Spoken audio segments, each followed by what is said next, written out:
of bums. Listen up. Welcome to Belle Plaine High School's production of the Miraculous Journey of Edward Tulane. Now, clean out your ears and listen up, because I have a few announcements to make. First, no flash photography. Second, silence of all cell phones. And third, enjoy the show.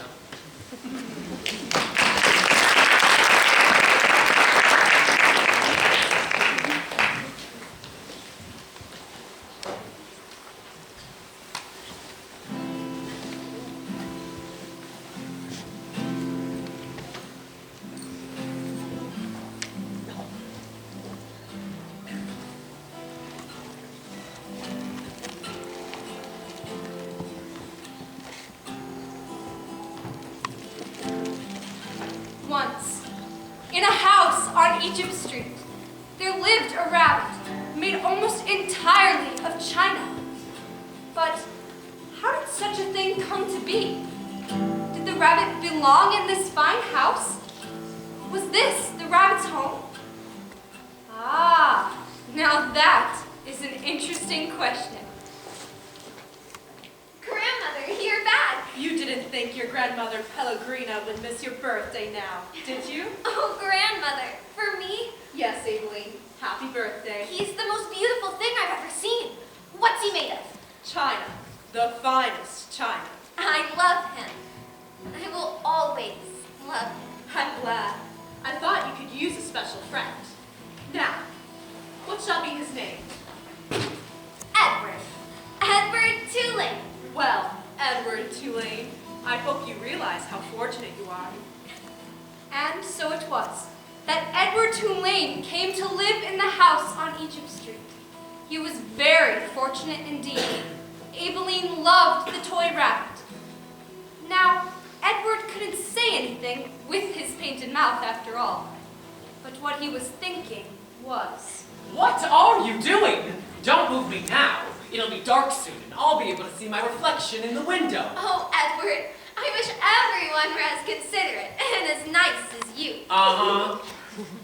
Edward Tulane cared little about people and their lives. Now, nobody knew this. Nobody could read his thoughts. That is, nobody except for perhaps one. Why does that Pellegrina always stare at me, like I'm some criminal?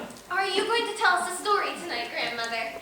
Yes, I believe tonight there will be a story. Shall Edward listen? Oh, yes. Edward should pay particularly close attention. I don't like the sound of that at all. Once, there was a princess who was very beautiful. She shone as bright as the stars on a moonless night. As bright as the stars on a moonless night. That's kind of nice, actually. But what difference did it make that she was beautiful? She was a princess who loved no one and cared nothing for love, even though there were many who loved her. One day, a prince from another kingdom came. He gave her a ring of pure gold. Placing it on her finger, he said, "I love you." But do you know what the princess did?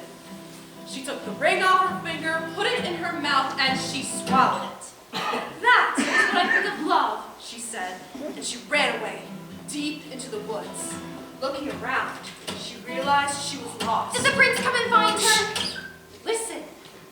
Eventually, she came upon a little hut, and inside the hut, the princess saw an old witch. "I am a beautiful princess. My father is a powerful king. You must help me, or there will be consequences." At this, the witch said, "Consequences? You dare talk to me of consequences? Very well then, tell me the name of the one you love." "Love? I love no one," said the princess proudly. "You disappoint me," said the witch, raising her hand. In an instant, the beautiful princess was changed into a warthog. The warthog princess ran from the hut, back into the woods. There, she came across several men. They had been sent by the king to find a beautiful princess. So when they found an ugly warthog, they shot it. Pow! No! Yes. The men took the warthog back to the castle. There, The cook slid open its belly, found a ring of pure gold. The cook put the ring on her finger and finished butchering the warthog. The end. No, Yes, the end. but that can't be the end. No one lives happily ever after. But how can a story end happily if there is no love? Now, it's late and you must go to sleep, for tomorrow a new adventure begins. What are you doing with Edward? I'm saying bon voyage. You disappoint me. Good night, dear. Good night, grandmother. What was that? This is why I don't listen to stories. I love you, Edward. I don't care how old I get. I will always love you. Yes, yes, but turn me on my side so that I might look out the window. As bright as the stars on a moonless night.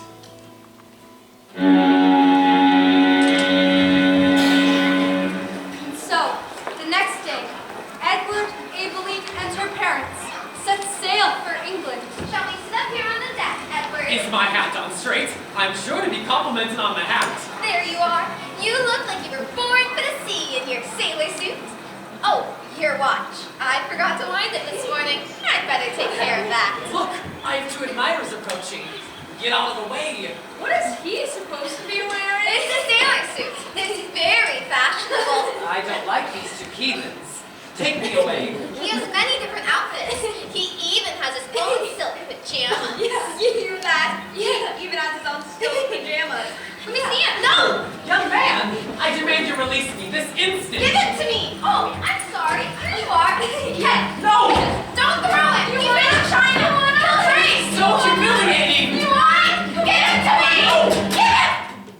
And Edward flew over the railing and sailed out over the ocean. Edward, no!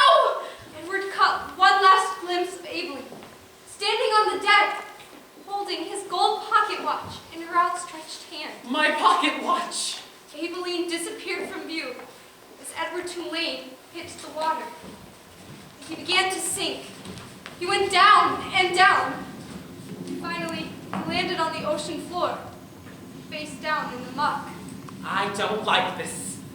I don't like this one bit. Hours passed. Aileen will come and find me. It's just like waiting for her to come home from school. If only I had my pocket watch. Days passed, and Aileen didn't come.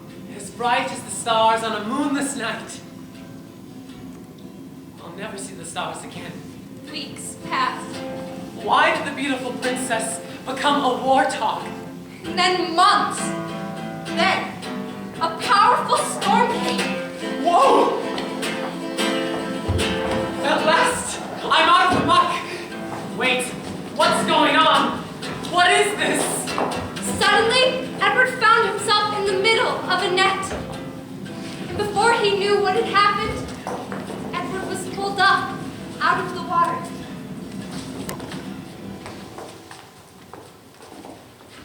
Well, you ain't no fish, that's for sure. You're a rabbit, I reckon. A toy rabbit. I'll take you home to Nellie. She'll fix you up. Back on land, the old fisherman paraded Edward throughout the seaside village. Wait till Nellie gets sight of you. You'll like Nellie. She's had her sadness, but she's an all right girl. Now, look up there. That's your North Star. You don't ever have to be lost when you know where that fella is. The North Star.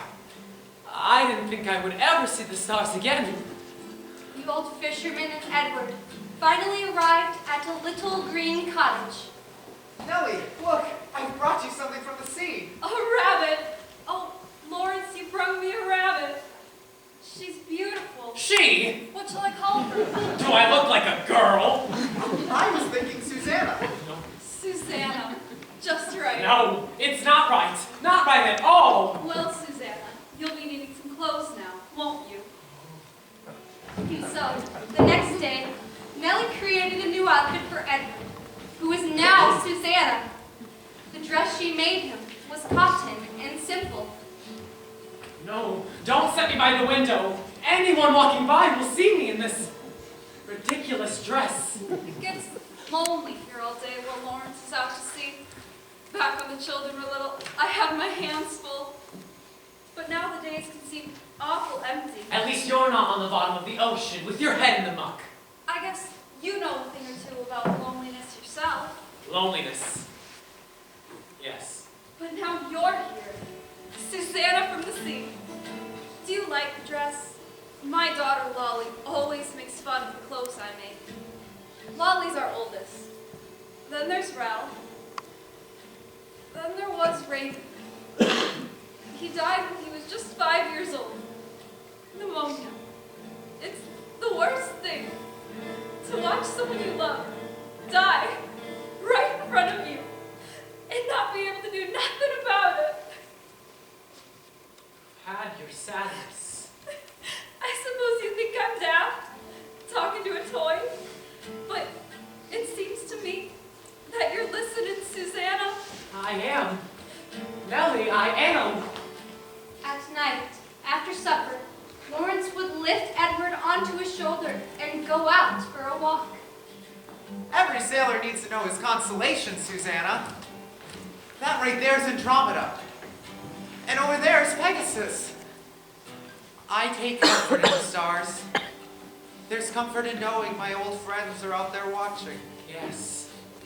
Edward stayed with the old fisherman and his wife for many weeks, listening to their stories and memories. And when his own troubling memories started to haunt him, Warthogs and witches. Oceans and darkness. Nellie was always able to comfort him.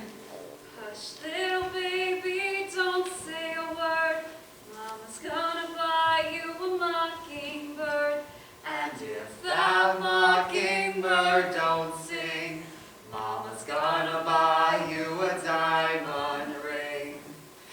And so, for a very long time, life was sweet. And then, one day, they had a visitor. Hello? Ma? Lolly, what a surprise. I just had to get out of the city, you know, so I thought I'd visit you, Pa. What a lovely thing to do. What's this? That's Susanna. Have you gone around the bed, Ma? We haven't sewn you no clothes. Well, this one seems to. I see your sewing skills haven't improved much. How dare you? This dress is perfect. The next morning, Ow! Put me down. You got the old folks bewitched, don't you, Susanna? They've been treating you like some kind of rabbit child. It ain't right. Well, we're gonna put an end to it right now. Hey, Ma! yes, dear? I'm going to take the truck and run some errands. Wait! Help! Nellie! Lawrence! Lolly took Edward to the town dump. She threw him onto a garbage pile and drove away, leaving the rabbit all alone. I'll show her. I'll pick her up by the ears, and I'll throw her on a garbage pile. That's what I'll do. As days passed, more and more garbage was thrown onto the pile. It's like I'm back on the bottom of the ocean again. No. It's worse. Weeks passed. If only I had my pocket watch. Then, on his 180th day at the dump, Edward felt the garbage around him shifting. What's happening? What's going on? Suddenly, he saw the light of day again. The sky! I'm free! And there, staring him in the face, was a dog. Well, what have you found there, girl? Put me down! Oh, you're a toy, aren't you? Oh, and somehow you've been separated from a child who loves you. Edward felt a sharp pain in his chest. Aibileen. Aibileen loved me. So, Malone, you are lost? Well, Lucy and I are lost, too. If you like, you could be lost with us together. I have found it much more agreeable to be lost in the company of others. My name's Bull, and this here is Lucy. And so it was that Edward Tulane took to the road with a hobo and his dog. Now, Malone, I hope you understand that we are always on the move. Though in truth, we're going nowhere. That, my friend, is the irony of our constant movement. As the sun set in the west, the three travelers stopped at the edge of a field. This seems like a downright comfortable place to spend the night. Looks like you made yourself a new friend, Malone. I think I've made two.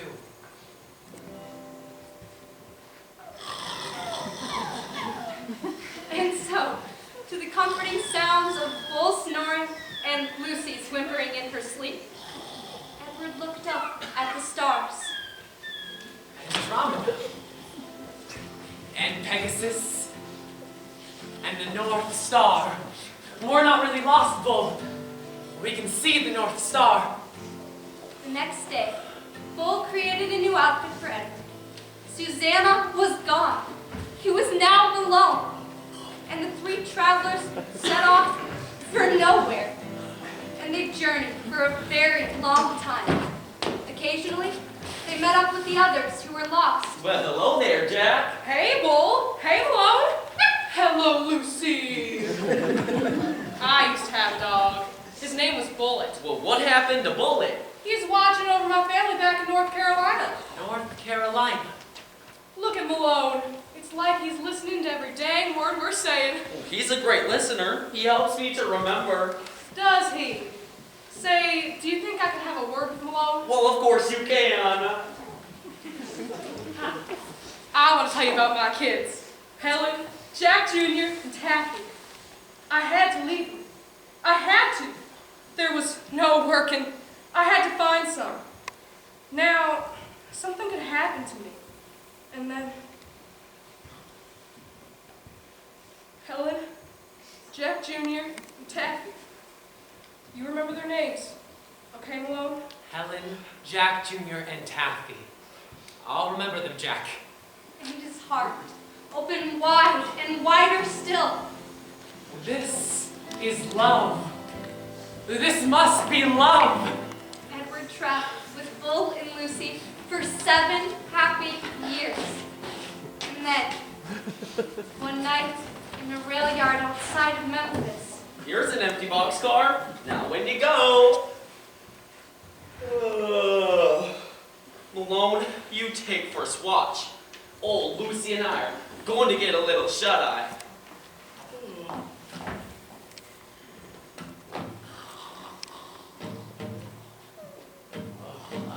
Bull? Someone's coming. Bull! Hey, you bum. Wake up! You think this is a motel? You just got lucky. They don't let us throw you out of moving trains no more. It's horrible. What's this? That's Malone. Malone, I've seen everything a bum and a toy rabbit. It's all right, Lucy. It's all right. Hey, Lucy, you ever seen a rabbit fly? Watch! Better yet, that! Lucy, no! Edward caught one last glimpse of the boxcar before it disappeared into the night. Bull! Lucy! And then he was on the ground, staring up at the night sky. The world was silent. He lay there all alone with only the stars and his memories. Andromeda. Oh, Lucy, I'm sorry I couldn't protect you from that man. I can't do anything but lie here. The North Star, and Lawrence, and Nellie, and Abilene, Egypt Street. Looking out the window, you coming home. The stars faded as night became day. Coming home to me.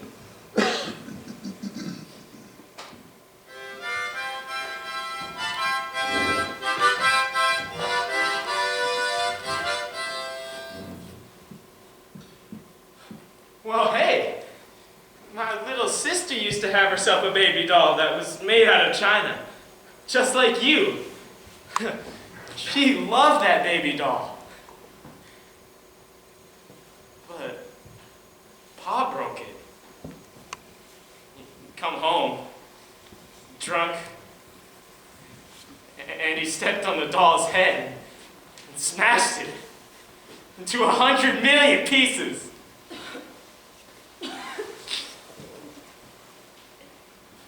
Sarah Ruth ain't had nothing to play with since.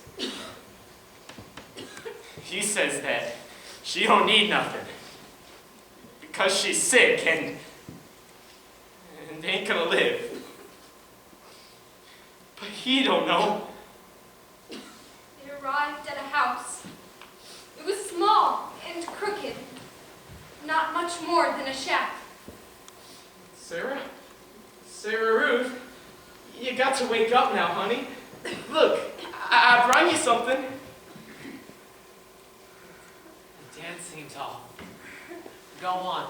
Have a good laugh. He's yours. I got him special for you. Special for me. From the minute I first seen him, I just knew you two belonged together. What's his name gonna be? Jangles. No one has ever held me like this. Jangles. Sarah Ruth. Days passed, and every morning Bryce went out to find food for his sister. Edward spent all of his time with Sarah Ruth. Some days, they played with an old cigar box filled with buttons.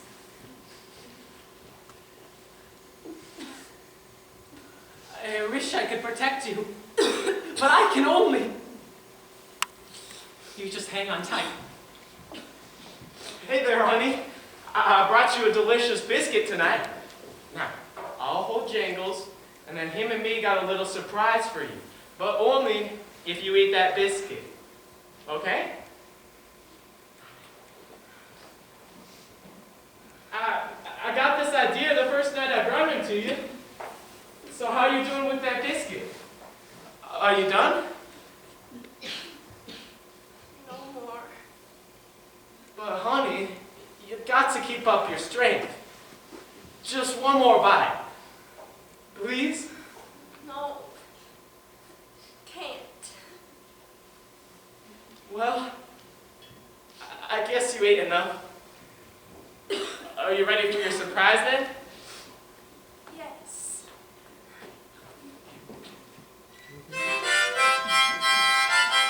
What is happening to me? Do you like it, Sarah Ruth? Keep playing, Bryce. Make my legs kick again. She loves that.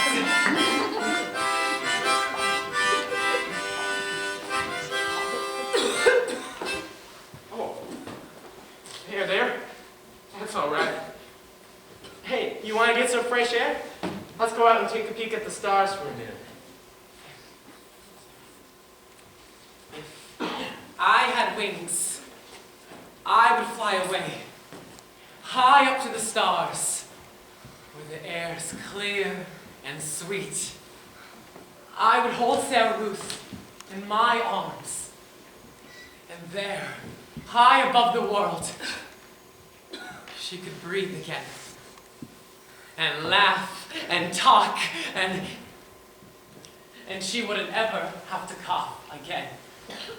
Look. A fallen star. Make a wish, honey. I wish. I wish.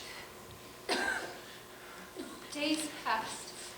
The sun rose and set, and rose and set again and again.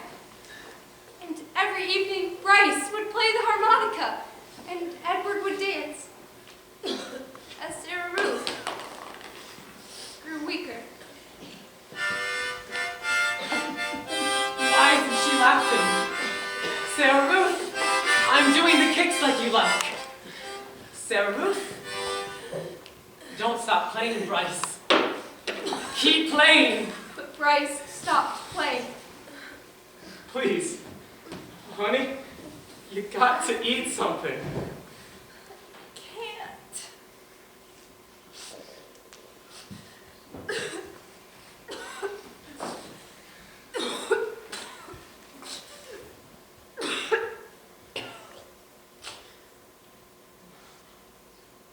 What?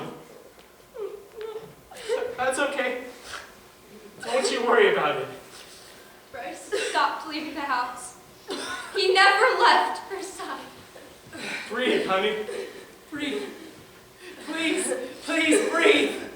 On a bright morning in September, Sarah Ruth stopped breathing.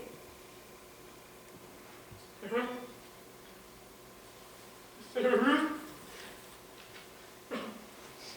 No.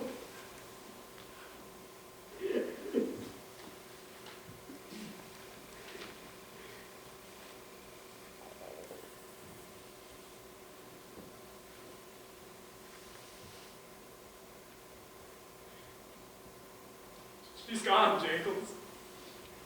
Gone. Where did she go? Well, there's no use staying here no more. We're going to Memphis. Bryce walked to a diner. It was called Neil's. He sat at a table.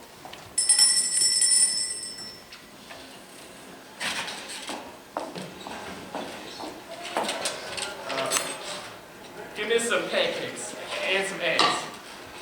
He ate all of it.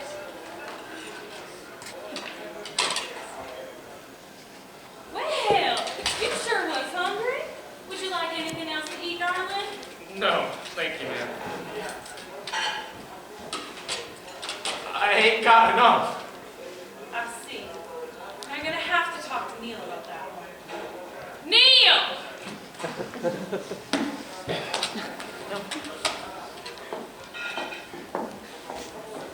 You came in here hungry, right? Yes, sir. And you ordered some food, a lot of food, right? Yes, sir. Now, I want my money. You ever seen a dancing rabbit before? What? He could dance for you. He could dance to pay for what I owe. This is right, dancing rabbits. Edward felt himself swinging through the air. What are you doing? He was moving so quickly, he couldn't see Bryce. Give him back! He couldn't see Neil. Stop him! He couldn't see the table. No! The world, Edward's world, went black.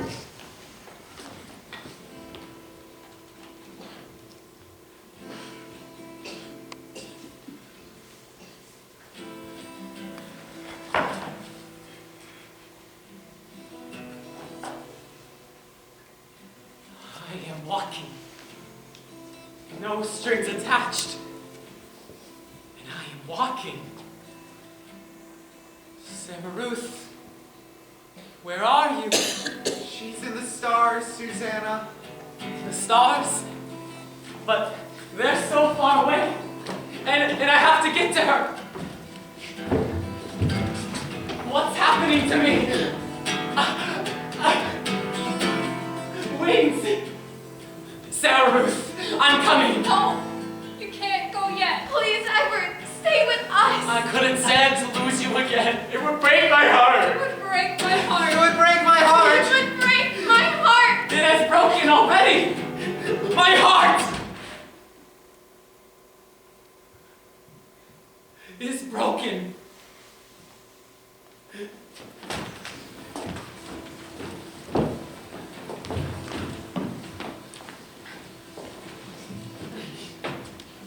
Where am I? Ah, there you are. Hello. Your head is broken in pieces. I fixed it. But my heart is still broken. No need to thank me. It's my job. I'm a doll mender. A little boy brought you here. He gave you to me if I promised to repair you. Bryce. Quite extraordinary, really. He gave you to me so that you may live, so to speak. Well, I have much to do, but when I am done, I shall sell you and make a handsome profit. You should have had my head broken and in pieces. I will never truly be whole again. Slowly and carefully, the doll mender did his work restoring the rabbit. And besides the different cut of the suit and the faint lines on the rabbit's face, Edward looked the same as he did when he left the doll maker all those many years ago. He was then placed on a high shelf for display. Time passed. Dolls came and went. And every time the door opened, they were all filled with the hope that this time would be theirs. But not Edward Tulane. I am done with hope. I am done with love. I'm done. Hello? Have you been here long? Yes, months and months, but I don't care. Each place is the same as the last. But that's not true. I've lived for 100 years, and I've been in countless places, and they are never the same. In every place, I become a different doll. 100 years? At least. And from the cracks on your face, I would guess that you have seen a bit of life as well. Yes? Yes. My face has its share of cracks. We both have had the chance to learn some of life's lessons. Hard lessons. Wonderful lessons. And we keep learning, don't we? Every time a new person comes into our lives, we start off on a new adventure. I wonder who will come for me this time. I don't care if anyone comes for me. I'm done with being loved. I'm done with loving. It's too painful. You disappoint me. What did you say? You heard me. You disappoint me. If you have no intention to love and be loved, then the whole journey is pointless. Open your heart. Someone will come. But first, you must open your heart. The very next day, a little girl came into the shop and took away the old doll. But long after she had left, her words still echoed in Edward's ears. Someone will come. No, I don't believe it. It can't be possible. And how can I go through all of it again? It's too much. Someone will come. And every time he thought those words, he allowed himself to hope just a little more. Someone will come. And then, one rainy spring morning, someone came. Good morning. Good morning. How may I help you? I'm looking for a gift for my daughter. A special friend. Of course. This beauty right here is quite popular. She is beautiful, but I was looking for something a bit more unique. Ah, I understand. How about this one over here? She's lovely, but perhaps a doll wasn't right. Thank you for your time. Madam, if I may, I do have one other thing to show you. Perhaps he is what you're looking for.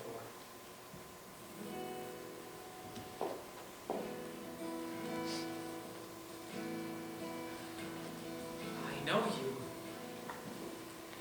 Who are you? Why do I know you? Memory came to Edward Tulane. The memory of a little girl who had grown up into a woman. My pocket watch? Abilene? Edward? Yes! My name, Edward. Edward! It's me.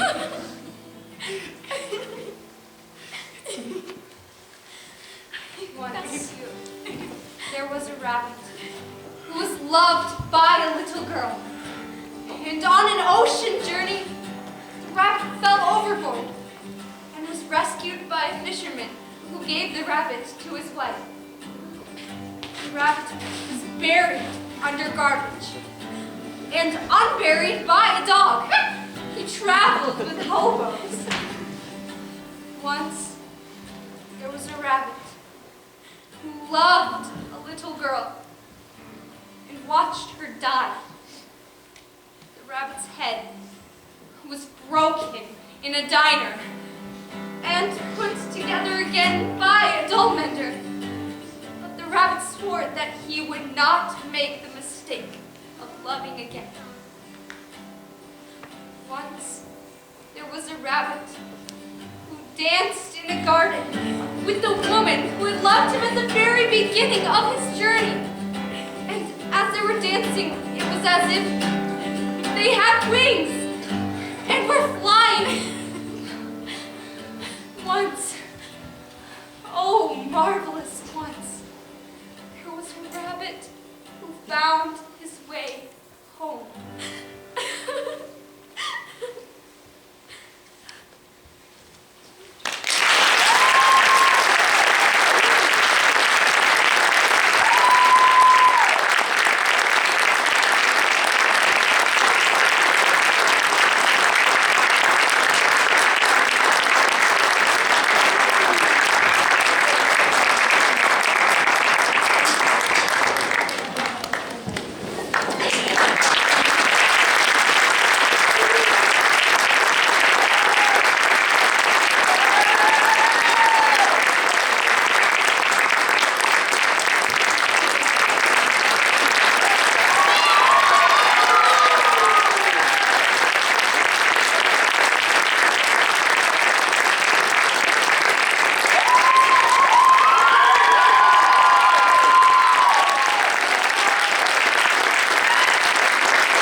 We are all so excited to have you here tonight. We have our big section meet on Saturday. We would love for you to come and support us. It is at USC, so it's a little bit of a hike down south, but if you want to make it, go for it. We're not going to stop you. We can't say exactly what time we perform, but just reach out to one of these fellow people and they'll give you some more in closer details. A good time. We'll give you some more details.